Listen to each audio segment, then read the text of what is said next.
All right, welcome to Unvarnished, powered by D-Scoop, where we talk to printers, partners, and subject matter experts about trends, tips, and tricks from the print industry.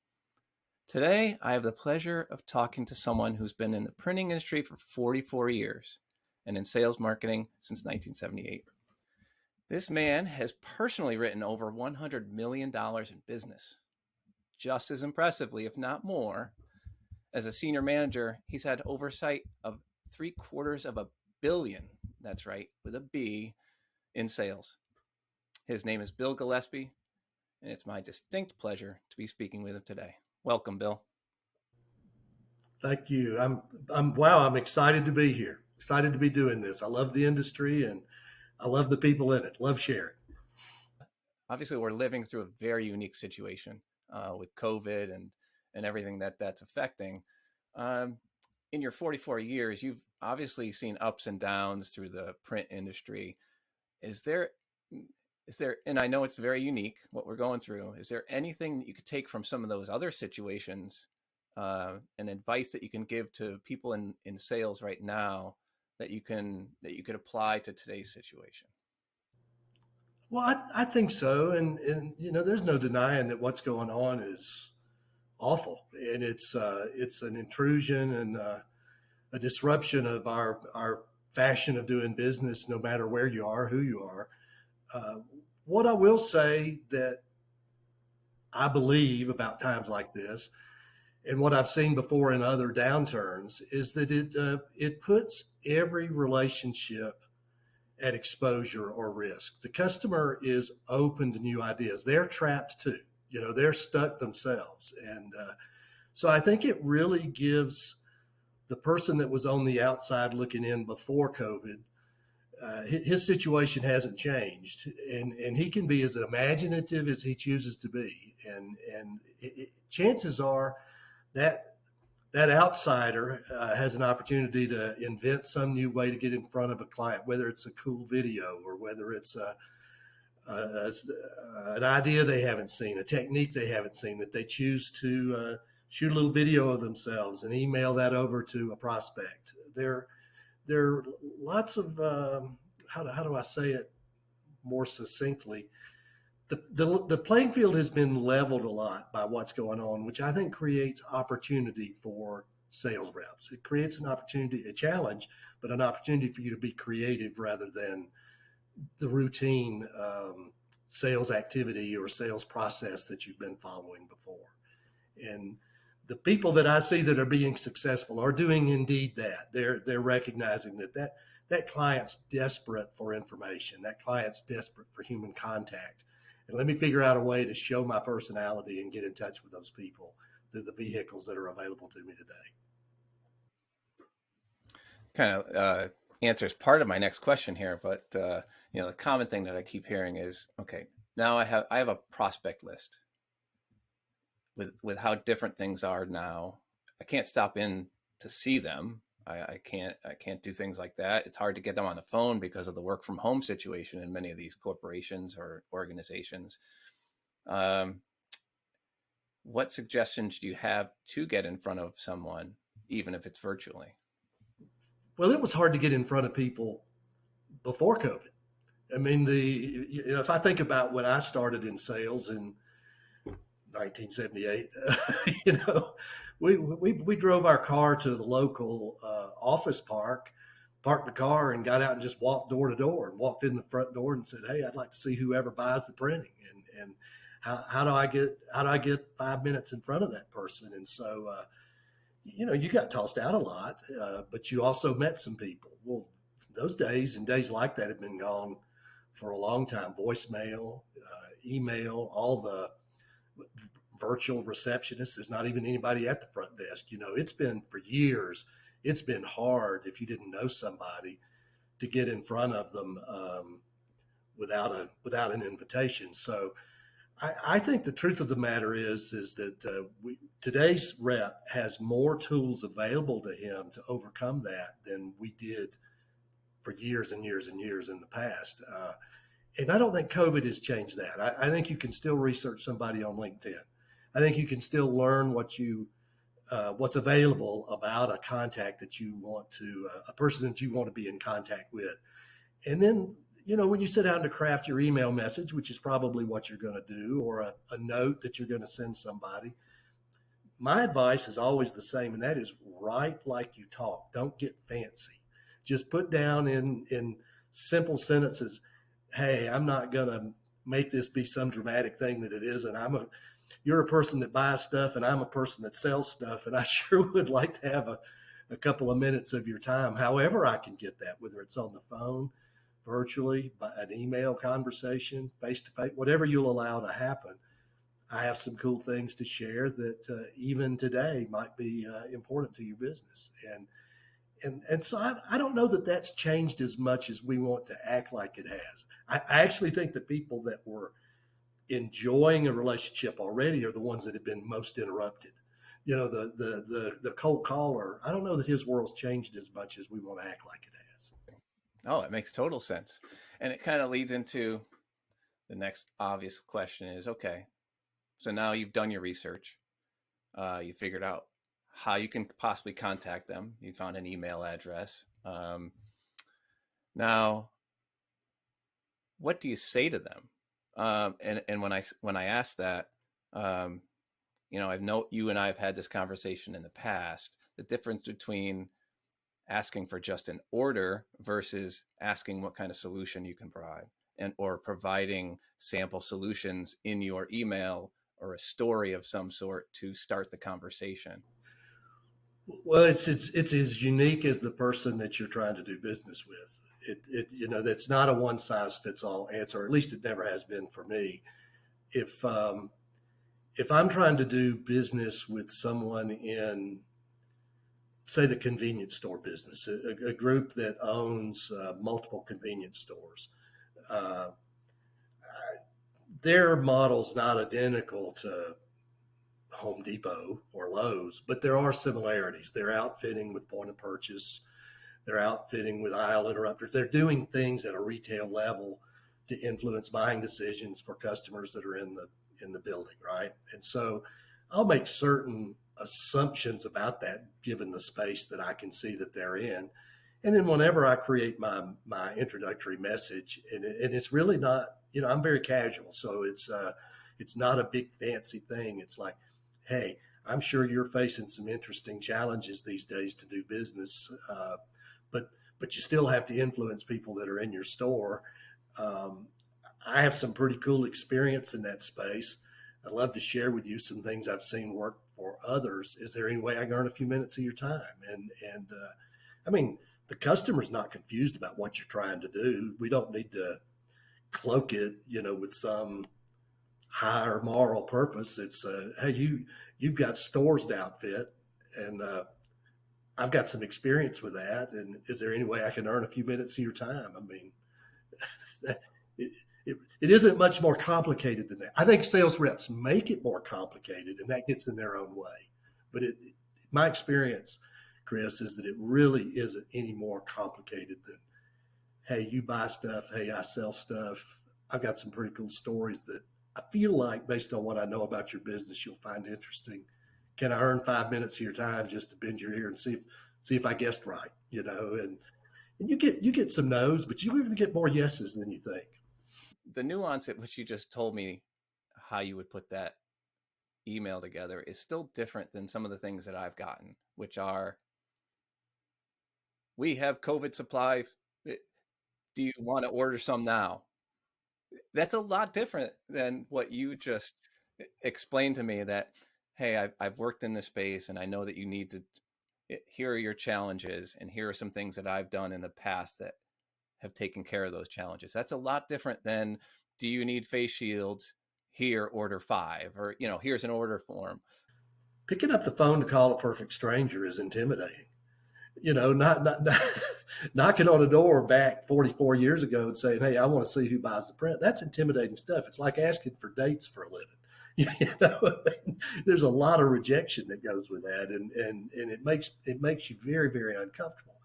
Consequently, I think people forget the best part of themselves a lot of times when they get ready to sell stuff, whether it's writing an email message or whether it's writing a letter or leaving a voicemail or whatever. I think they sometimes forget just to be regular folks. And I really think the regular person is a lot more likable than the artificial person they become because they think it's the right way to sell stuff. It's so just think about conversations you find yourself in with people you do business with, and people that you've met for the first time that they just immediately put you at ease. There's something about their manner and you're just immediately at ease. And I don't think they can do that if they're pretending to be somebody that they're not, or if they're wearing contrived language that doesn't really fit their mouth properly. I just learned a long time ago for me, and it served me well. I can't force it on others. I haven't even been able to force it on my own sales teams through the years.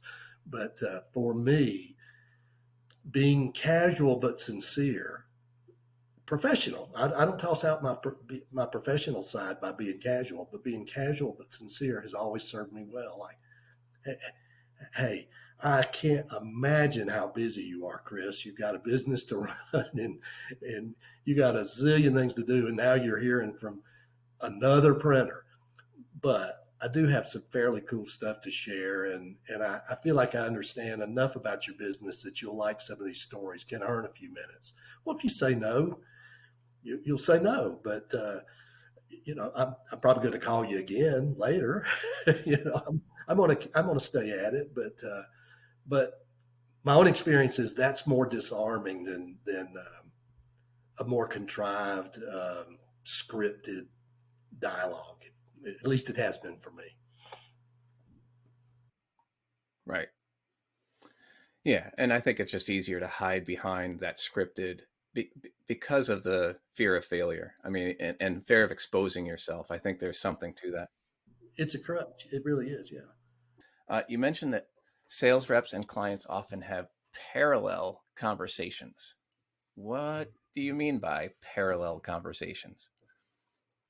You'll see it with spouses too, where they're they think they're having the same conversation and they aren't. Oh, that never happens. Never happens to me. It happens with coworkers, it happens with employers, it happens with all sorts of relationships where you're slightly missing the point that the person is making, and you're having conversations that sound like the same one, but they're not. In business, when that happens, the client's trying to talk about something they're trying to accomplish, and the salesperson's talking about equipment speeds, or we can print that size, or whatever. They're really not on the same subject. And for my money, my opinion on this is that printers double down on talking about equipment and things like that because it's what they understand, and it's again a crutch they go to rather than the sincerity. If they were sitting there talking with their best friend, they wouldn't be talking about their equipment. They'd be talking about what the client's predicament was. And so I think a lot of those parallel conversations take place in business. I've certainly seen them. One of the luxuries or benefits, I guess is a better way to say it, of being a sales manager or a VP of sales through the years is that you'll find yourself in a presentation with a sales rep to their client. And because you're not personally burdened with selling it, you can see when they're missing the point with each other. You'll see your own sales or see or hear your own sales rep say something or miss the point of a question that's been asked by the client, and because you're not under pressure to make the sale right then, you can stop the conversation and say, I think what they're asking is XYZ. And the client will say, well, yeah, that's what I'm asking. What do you think I was asking? And the sales rep will be, well, oh, well, okay. Well, they're not on the same subject. That's a parallel conversation, if that makes any sense. And it kind of leads to another uh, saying that you brought up during a conversation we had, which was always keeping in mind what the person is buying. And I think that sort of is analogous to the two different conversations that are happening. One person, for example, like a brochure, the potentially the print representative is saying they're buying brochures, 10,000 brochures, whereas the client is saying, no, I'm buying 500 leads. That's right. That's that's exactly right. And what what happens on the printer side? What's happening? Just to crawl into that print rep's life for a minute, so they don't think that I'm insensitive to that. This rep has been crawling on his belly, begging for opportunities all day, every day for weeks, months, years. That's what he does for a living. And I'm not saying he doesn't manage work, he or she doesn't manage work successfully, but a big piece of their life is begging, or at least that's the way it feels to them. And all of a sudden there's somebody on the phone, or somebody sent an email and they need a price, and then they're like, they've identified this thing, they've put specs to it, I need this many and I need it by this time, and what can you do for me? Well, the print reps, most print reps, their thought process doesn't go any further than the excitement they're about to have. They're like, oh wow, it's a live opportunity, they want that thing. And it's an unusual rep in my experience that says, well, what is it the client's trying to accomplish? Now, I don't mean what are they trying to accomplish with a color, or what are they trying to accomplish with a special effect. That's design stuff, and that's great. I love doing that. I love working with designers to be sure they get their look. But somebody is about to spend money to cause an activity to happen. They didn't just say, hey, we want some brochures. They want, as you just said, leads, or they want a certain amount of revenue. There's an expectation of that. The best print reps, in my opinion, are the ones that understand that, and they start to ask questions along those lines to the client. They're not ignoring the specs. They're not ignoring the tangible thing that they've been asked to do. They're still excited about that, but they spend some energy with the customer, understanding what's causing commerce to happen in the first place, and asking how they can help them make that be more successful. Well, that rep really puts that client at ease, because that client's got anxiety about more than the specs on that piece. You know, if they're like you and they're in your role, you've sold that expertise to somebody else, and they're counting on your answer, your idea that you gave them to cause that thing to happen. So if I'm sensitive to that to you, I'm more valuable to you. Would you agree with that? And that's what I like to see reps investigate energy in is, hey, my contact is about to spend money for these things, and here's all the ways we can help them. You may have another set of services on the shelf that they're not aware of that would help them with some aspect of that you won't even know about if you just stop your inquiry at the specifications. So I think that discovery is very valuable. I didn't mean to ramble through that so long, but it's a point I'm really passionate about. As a sales manager, how do you get sales reps to be comfortable to ask those questions to get to that point? What worked for me is that I would just provide the language and ask them. Because if you say, hey, I want you to ask the customer why they're doing this, it feels intrusive. The rep is uncomfortable. They were comfortable getting the specs, but now they're uncomfortable asking these new things. And this, Bill's not happy with the way I'm selling. I'm writing business, but he's not happy with how I'm selling, and it makes him uncomfortable. If you if you ask them the way you would ask a customer, and you provide them some language there, all of a sudden they're like, well, that doesn't sound like such an intrusive question. Yeah, I could ask that way. And so good sales management, in my view, is situational guidance. And so you sit with the rep and you say, hey, this opportunity is coming your way. Why don't you have these conversations, include this language in your conversations with your client? And I think it's going to change how they see you. And as they do it a time or two, they're like, hey, that worked pretty good. There's less pressure on my price now. My sales activity isn't just how fast I turned this quote and what my bid was. That's not the extent of my sales activity. I have a more intimate grasp of what the customer is trying to do, and I'm a bigger part of their process because of the sensitivity I demonstrated, and I can feel my value to the client going up. It changes the sales conversation. At least that's been my experience. You mentioned that many reps aren't great at recognizing sales triggers. That the sales trigger is not necessarily price. Can you give me anecdotal example of any kind there? Okay, a customer calls you to, and let me be fair. There are there are projects that can get to be quite a commodity, and so it's real hard. It's harder because there aren't as many unique factors in a commodity type project. So if somebody calls me and wants 2 million bill stuffers bid or priced,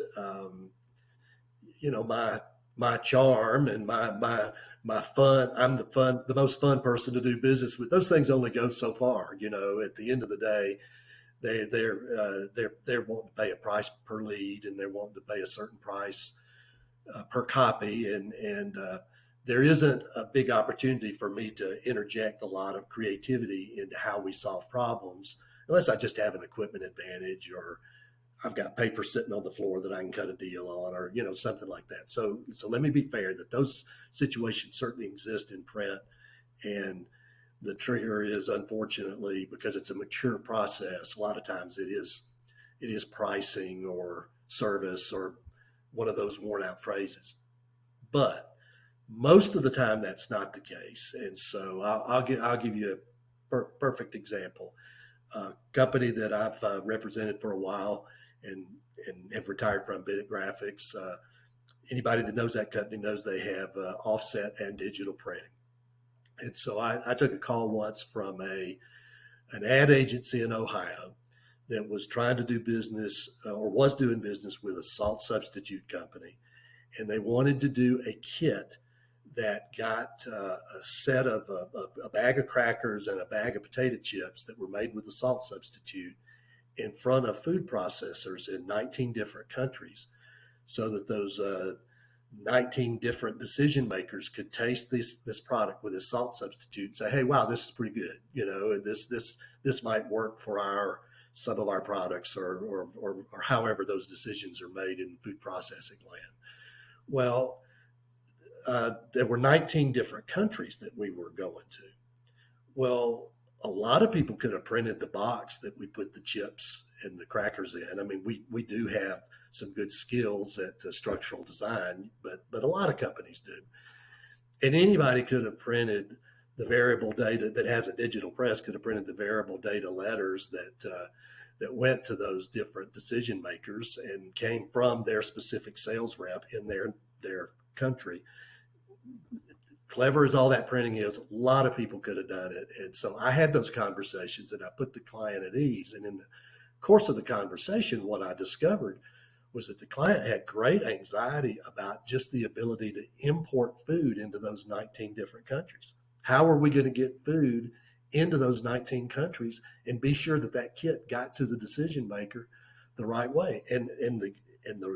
So when we started exploring that, and we started coming to what those answers were, and we did what anybody would do. We picked up the phone and we called an import-export guy and said, "Hey, here's what we're trying to do. Talk to us about what's involved." And we got educated.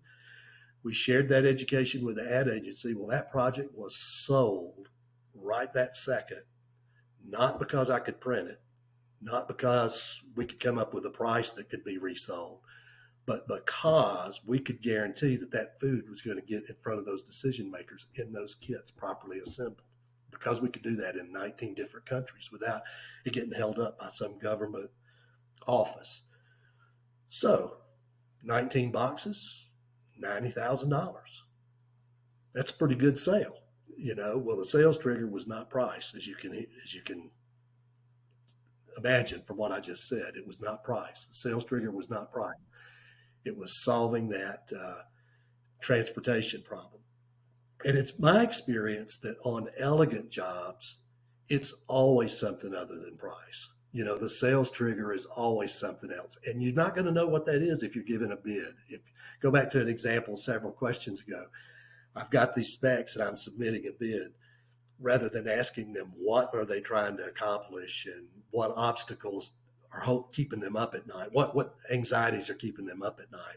If I'm focused on those things, the customer feels comfortable. And here's a tidbit for you. My experience is that customers don't buy when they understand the salesperson. They buy when the salesperson understands them. That's when they become comfortable. And that's when they say, "Hey, I can release this project that I'm very nervous about to that person because he gets me.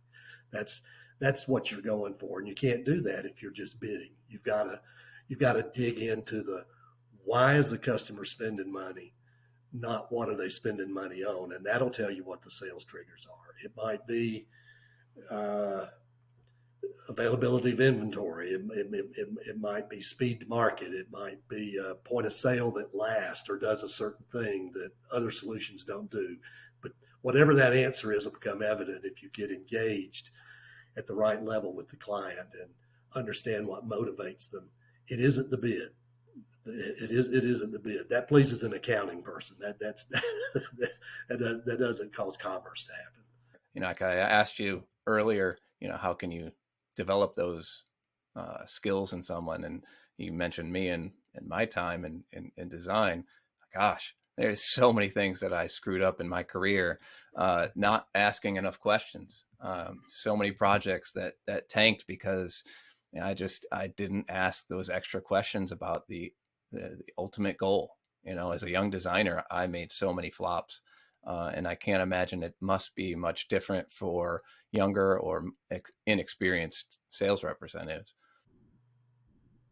It's exactly the same. It's exactly the same, and they're there are people that learn faster than others, but there's just no substitute for time and making mistakes and saying, "Well, I'm not going to do that again." I mean, I, I always use the example when we're coaching reps. This applies in so many cases. I use the football game example. I'm like, there's never been a play called in a huddle that was designed to lose ground. They're all supposed to move the ball down the field, right? But it doesn't always happen. And so when somebody gets tackled for a loss, they go back to the huddle and they don't say, "Well, that didn't work. Let's just walk off the field." They look at each other and say, "Well, that sucked." you know, we were 1st and 10. Now we're 2nd and 20. Here's what we're going to try to do. They look at where they are on the field and they call the next play and they say, "All right, based on where we are now versus where we were a minute ago and what they're doing, here's what we're going to try." And the same thing is true in sales and graphic design, or you're like, "Okay, well that didn't sell one of those things." What am I going to do? What do I not understand about the client? What do I not understand about the product, or what motivated them to buy it? Because I'm going to do a better job for that customer next time. And boy, if we're not doing that, we're not bringing our best value to our customers anyway. So No doubt. All right. Here's my last question for this round. It's a pet peeve of mine. It's about printers' websites. Uh,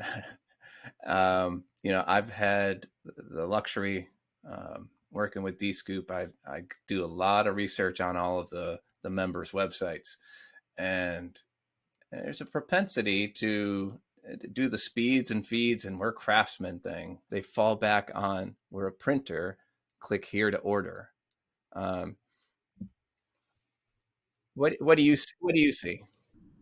I think you're 1,000% right. Now I'm gonna add something to that, and I'm going to tell you that if, as a printer, hiring someone to help you do a website is hard. And here's what I mean: the graphic design community, um, current person I'm talking with as an exception, the graphic design community assumes they know what the printer needs. And printing is a mature process. And I don't know how many times I've sat with people I was attempting to hire um, to work on our website at a company I represented at the time. And they would, the design person would call somebody that bought a lot of printing to come sit in on the meeting. And then that person would go about putting everything in a pigeonhole. And I'm like, that is the last thing I want to do. I mean, I already know those things about my business. I already know the machine things. I don't need help writing that or coming up with pictures that tell that story.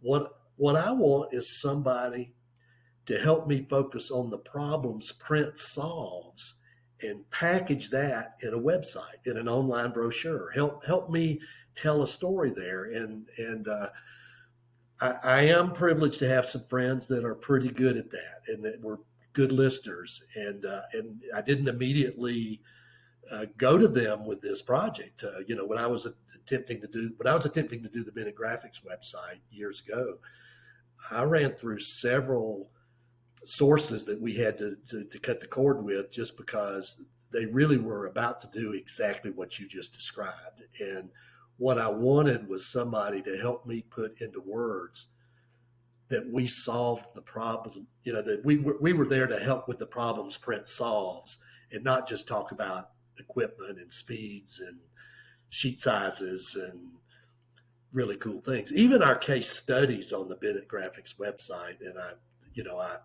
not with Bennett anymore. I'm sharing old news there, but even the case studies on the Bennett Graphics website are all told from the client objective standpoint. I invite anybody that watches this to go to the Bennett website and look at the case studies there that are there, and they are all told from the client objective standpoint. And here's what we did to solve that problem. So when we did Bennett's site, uh, credit to the graphic designer, the marketer that helped me with that. He said, I would like to interview 5 or 6 of your top customers before we start writing this. And I've never had anybody ask me to do that. So I got him introduced to those customers. And when those customers shared what made them hire Bennett, I learned a lot. And that all bound up in our website, without their names being there. Their vision of what made Bennett valuable is what we turned around and rewrote and put into our website, if that makes sense.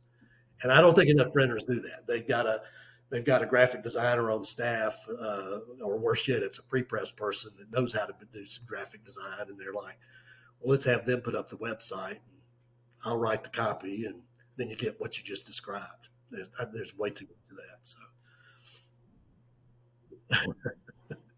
it happens in the brochures they do too. It all needs to be about why it matters to you, not what it is. I guess last thing I'd like to do is ask you for your final words of advice for everybody out there. And then lastly, how people get in touch with you. Well, final advice is that peculiar times like this put every relationship on the bubble. And so if you're on the outside looking in, it's an opportunity for you that isn't going to come along every day. So, double down. Don't. It is hard. I'm not pretending that it isn't, but make the calls, send the letters, send the samples, but work a list. Have a list of people that you've decided are important to you, and work that list every day, every week, and just do it again and again and again. And as you have a breakthrough with one, add a new one to the list. Move the one that you just had a breakthrough with up into the warm leads or prospect category, and add another cold one down at the bottom, and just keep adding to that. And you're going to be successful. Be as creative as you can be. Let your personality show in your emails. Shoot little videos with your phone. We certainly. I wrote a couple little scripts for Bennett Graphics, who's doing that with some of their sales reps right now. They're shooting little videos with their phones and sending them to clients to make introductions. Be as creative as you can be, and show your personality. The clients will enjoy that. The prospects will enjoy that, and they have to buy stuff. They have to run their businesses, so they need what you're doing. And you will be the ones that prevail if you put in that energy. If you sit and wring your hands and say, "Wow, my business is off and it's COVID's fault," you're going to go down the tubes. You're going to struggle for a long time if that's the way you think about it. If you want to talk to me about it, I take phone calls every day, no strings attached. I talk to people every day, and we brainstorm about whatever their particular situation is. I don't mind sharing my number and my web address and my email. My direct dial is 770-757-5464. And my website is bill-gillespie.com. It's not too hard to, if you know me, it's not too hard to remember the web address. And email is bill@bill-gillespie.com. And I would love to hear from anybody that would value a few minutes of chatting. I would enjoy it. Well, I enjoyed the these few minutes of chatting myself, so I really appreciate it. Me too, Chris. Me too. All right. Well, thank you for everything today. Stay well, and I think we'll be talking again soon. I look forward to it, Chris. You have a great weekend. You too.